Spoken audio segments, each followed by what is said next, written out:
ओडिशावासी आपण मैंने कहते ना आम समाज रे आ छुआछुती भेदभाव नाई ए सब जिनस हटिगलानी बोली आपण मान टिके निज आखिरे देखिक जातु एससी कास्टर महिला जनक शिक्षा केन्द्र रे को भली अश्लील भाषा प्रयोग करके गालीगुलज करिया सहित एससी कास्टर महिला जनक को भली जातीयाण आक्षेप करके तांकू अपमानित करा जाउची।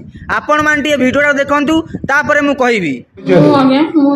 तुलसी सरकारी उच्च विद्यालय भारप्राप्त प्रधान शिक्षयित्री कौची मत जो से बारंबार खरा करी कहले मु बाध्य होइकी तांको वीडियोटे करली मते से वीडियो रे कहउचंदी तुमे चरित्रहीन तमे स्वामी को छाड़ी कि बिहारी को बाहा हेइछ मु जाति रे ब्राह्मण तुमे गोटे पाठशाठ पढ़ी कि गोटे चाकरी कर देकी गोटे बसी की दायित्व नै गलो बोली कोन मते जहा कह मुसे करबी तू हरिजन तू जाति रे हरिजन मु जाति रे ब्राह्मण तू मु हेले थर्ड ग्रेड तू हे गेलो फर्स्ट ग्रेड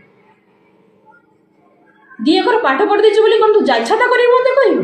देखिले तो ओडिशावासी एससी कास्टर महिला जनक शिक्षा केन्द्र रे को भली जातीयाण आक्षेप करके अपमानित करछन्ती ए मनुवादी माने।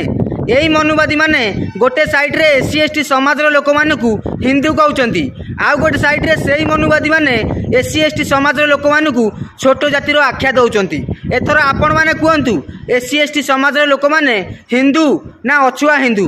आउ गोटे कथा मो एससी एसटी समाज रो लोक माने मन रखिथिबे जदि आम समाज आज पछरे अछि ताहार मूल कारण हैला एही मनुवादी माने केबे हेले चाहंती नाही आम समाज रो लोक माने आगो को जानतु। बाकी बुझिया सुझिया लोक मो कथाटा उठेकी बुझी पारिबे। रहिली। जय भीम जय संविधान।